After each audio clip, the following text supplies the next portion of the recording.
जिंदगी बनाओ या फिर बहाने बनाओ। कुछ साल पहले शाम को चलने वाले संपूर्ण क्रांति एक्सप्रेस दिल्ली से पटना के लिए रवाना हुए। गाड़ी का जनरल बोगी खचाखच भरा हुआ था।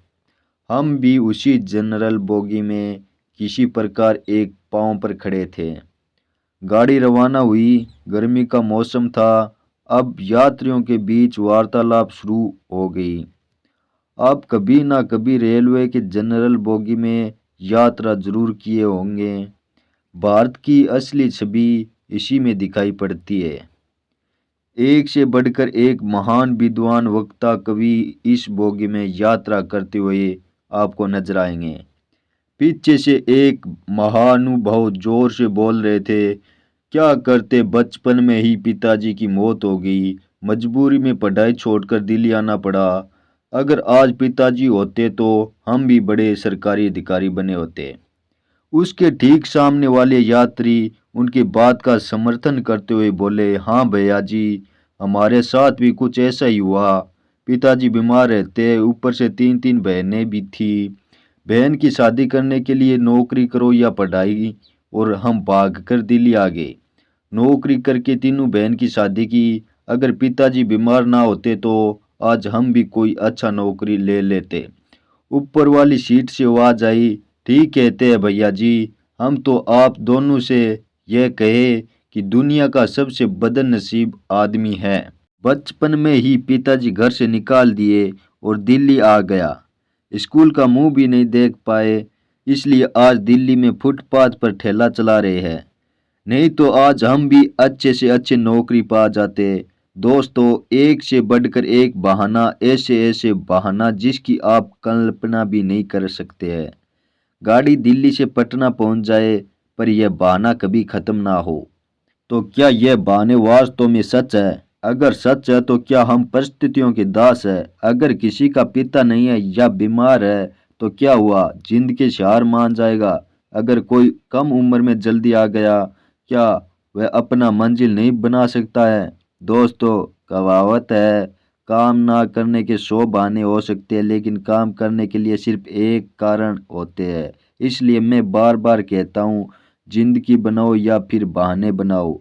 अगर किसी बच्चे को स्कूल नहीं जाना है तो उसके पास 100 बहाने हैं। जैसे मम्मी पेट दुख रहा है, सर में दर्द है, शरीर में बहुत थकान है, मास्टर जी बहुत मारते हैं, बच्चे तंग करते हैं, ड्रेस फटा हुआ है, किताब नहीं मिल रहा है और ना जाने क्या क्या। यदि उस बच्चे को स्कूल जाना है तो सिर्फ एक ही कारण है, उसे पढ़ने की इच्छा। वह परीक्षा में अच्छा नंबर लाकर अपने सपने को साकार करना चाहता है। अगर आपको ड्यूटी पर नहीं जाना है तो उसके 100 बहाने हो सकते हैं। जैसे आज ड्यूटी जाने का मूड नहीं है, पिछले कई महीनों से छुट्टी नहीं लिया हूँ, आज छुट्टी ले लेता हूँ, आज अपने बॉस को सबक सिखाऊंगा, गाड़ी में पेट्रोल नहीं है, मौसम अच्छा नहीं है। ऐसे ही बहुत सारे बहाने हैं। लेकिन आपको ड्यूटी पर जाना है तो सिर्फ एक कारण है कि आपको ड्यूटी करनी है, क्योंकि इसी से आपके परिवार का भरण पोषण होता है। कोई विद्यार्थी जो किसी परीक्षा में फेल हो गया हो, उससे फेल होने का कारण पूछ लो, 100 कारण बताएगा। जैसे बहुत कठिन सवाल था, कोचिंग वाले ठीक से पढ़ाते नहीं, स्कूल में अच्छा माहौल नहीं था, परीक्षा से 10 दिन पहले बहुत बीमार हो गया था, जनरल कैंडिडेट हूँ, यदि SC ST कैंडिडेट होता तो पास हो जाता, पहले से ही सब सेटिंग है, परीक्षा तो दिखावा है और ना जाने क्या क्या। किसी ऐसे विद्यार्थी से पूछो जिसने परीक्षा में सफल हुआ है तो उनका एक ही जवाब मिलेगा, मुझे इस परीक्षा में किसी भी हाल में सफल होना था, इसलिए मैं सफल हुआ। दोस्तों, ऐसे कई उदाहरण आपने जरूर अपने आसपास सुने होंगे। जिंदगी बनाना एक मुश्किल काम है, इसके लिए आपको खून पसीना एक करना पड़ता है, जबकि बहाने बनाना सरल काम है। एक नहीं 100 बहाने बना लो। असफल होना गलत नहीं है, गलत तो यह है कि अपनी असफलता का दोष किसी और के माथे पर डाल देते हैं। बहाना बनाकर अपने आप को झूठी तसल्ली देते रहते हैं। हर व्यक्ति के अंदर कोई ना कोई टैलेंट जरूर होता है, यदि आप टाइम टेबल बनाकर पढ़ने में मन लगाए तो जरूर परीक्षा में अच्छा नंबर ला सकते हैं।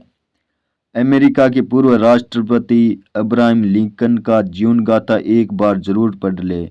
किस प्रकार उन्होंने एक मजदूर से राष्ट्रपति बनने का सफर तय किया। महान स्वतंत्रता सेनानी सोनलाल द्विवेदी जी का यह कविता बचपन में आपने कई बार पढ़े होंगे, नहीं पढ़े तो आज पढ़ लीजिए, जो हम सभी के लिए बहुत प्रेरणादायक है।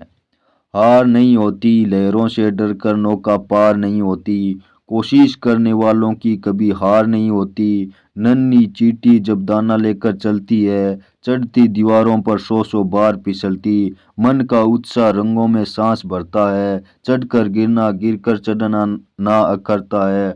आखिर उसकी मेहनत बेकार नहीं होती, कोशिश करने वालों की कभी हार नहीं होती। डुबकियां सिंधु में खोताखोर लगाता है, जा जाकर खाली हाथ लौट कर आता है। मिलते ना सहज ही मोती गहरे पानी में, बढ़ता दूना उत्साह इसी हैरानी में। मुट्ठी उसकी खाली हर बार नहीं होती, कोशिश करने वालों की कभी हार नहीं होती। असफलता एक चुनौती है, स्वीकार करो, क्या कमी रह गई देखो और सुधार करो। जब तक सफल ना हो नींद चैन को त्याग दो, संघर्ष का मैदान छोड़कर मत भागो। तुम कुछ किए बिना ही जय जयकार नहीं होती, कोशिश करने वालों की कभी हार नहीं होती। कविता का अंतिम पैराग्राफ में कितना महत्वपूर्ण बातें कही है। असफलता एक चुनौती है, स्वीकार करो, क्या कमी रह गई है देखो और सुधार करो। हम आपसे यही कहना चाहते हैं कि आप अपनी कमजोरी कमियों को पहचानो और उसे दूर करो। बहाने बनाकर इससे बचने का प्रयास मत करो। आपको मैं कुछ मोटिवेशन कहानी जो वास्तविकता कहानी है बता रहा हूँ। एक रेलवे कुली का आईएएस बनना। आपने जरूर पढ़ा होगा कि वर्ष 2018 में एर्नाकुलम रेलवे स्टेशन का एक कुली श्रीकांत ने आईएएस परीक्षा का पास किया। रेलवे स्टेशन पर एक कुली की नौकरी करके आईएएस बनना कोई साधारण बात नहीं है। उनके पास 100 बहाने हो सकते थे, जैसे इतनी गाड़ी में कैसे पढ़ूं, गाड़ी की आवाज़ आती है, यात्री शोरगुल करते रहते हैं इत्यादि। लेकिन श्रीकांत के पास कोई बहाना नहीं था। जब पत्रकार ने उससे पूछा तो उनका जवाब था, मैं रेलवे स्टेशन पर फ्री वाईफाई का यूज करके मोबाइल फ़ोन से पढ़ता था और ज़्यादा शोरगुल होता तो ईयरफोन लगाकर पढ़ाई कर लेता, क्योंकि मुझे किसी भी हाल में आईएएस अधिकारी बनना था। एक साइकिल पंचर बनाने वाले का आईएएस बनना। आज से करीब 5 साल पहले 2014 के आईएएस परीक्षा में आपने सुना होगा कि साइकिल का पंचर बनाने वाले वरुण कुमार ने आईएएस की परीक्षा पास किया। उनके पास कई बहाने हो सकते थे। उनके पिताजी की भी कुछ दिन पहले मौत हो गई थी, लेकिन उसका उद्देश्य था आईएएस बनना और वह आईएएस बनकर दिखा दिए। यह केवल एक मोटिवेशन कहानी ही नहीं बल्कि वास्तविकता है।